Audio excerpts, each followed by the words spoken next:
As you know, this is our third Boys in Education Week, and today it's all about you.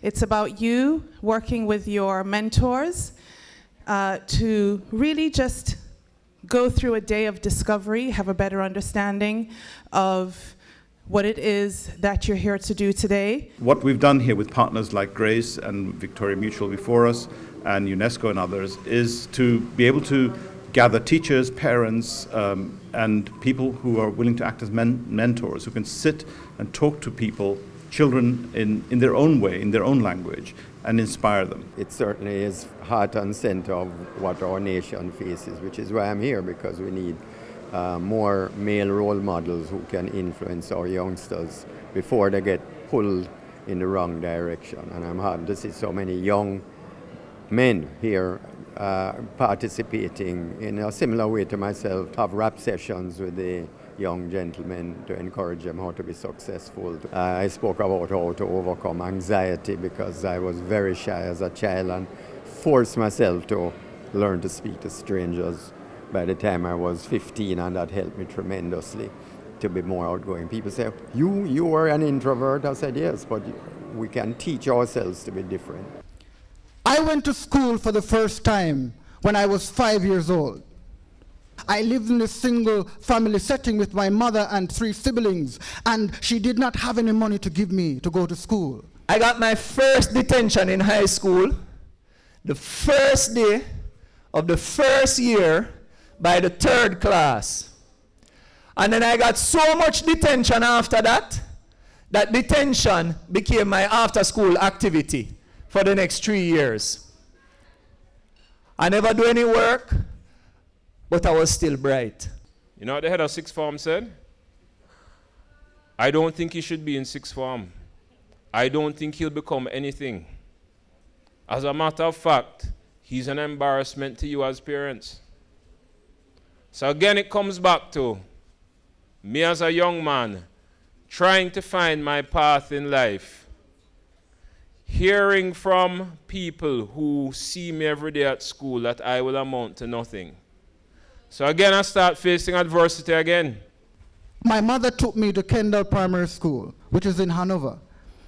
But she did not have any money to give me to go to school on many mornings. And so she would say to me, maybe you should stay home. But I felt that I needed to go to school because I felt, even though I was very young, that education was my only way out of poverty. One time, 2 times, 3 times, 1 time, 4 times, 1 time, 0. That's it. I know you measure yourself to the male figure in your life. You love your mother and you look up to your mother, but you want to know what is a man supposed to be. And you see, what I came to realize is that when my male figure, when my superhero in my life drop out, when he dropped to 0, I drop with him. Having the stories being told to children from different angles, from different perspectives, from different men, and how they've met challenges as young boys and overcame them, and even how they didn't have challenges as young boys, but as adults, and giving them insight into what it's like to grow up and to be different and to question themselves and their career paths and their thinking as men, young men. Not being able to see, I'm totally blind. I can't see anybody at all in this room. I work as you had heard before, I work as a psychologist at Grace Kennedy.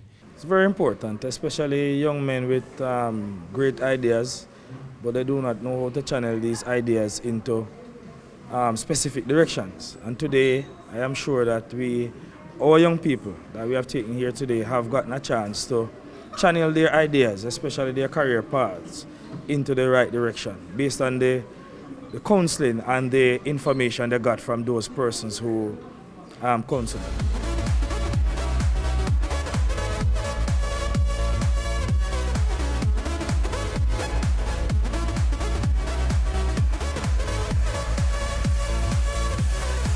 Having a mentor that you can go to and say, you know, I have this problem. It is very beneficial to you in your life as a child. I always knew I wanted to do engineering or a field in engineering, but I never really knew which one I wanted to do. She helped me realize that I like things that fly. So aerial engineering and science is more things about life and cells. Positive role models are really hard to find, especially living in let's say, a so-called ghetto community then.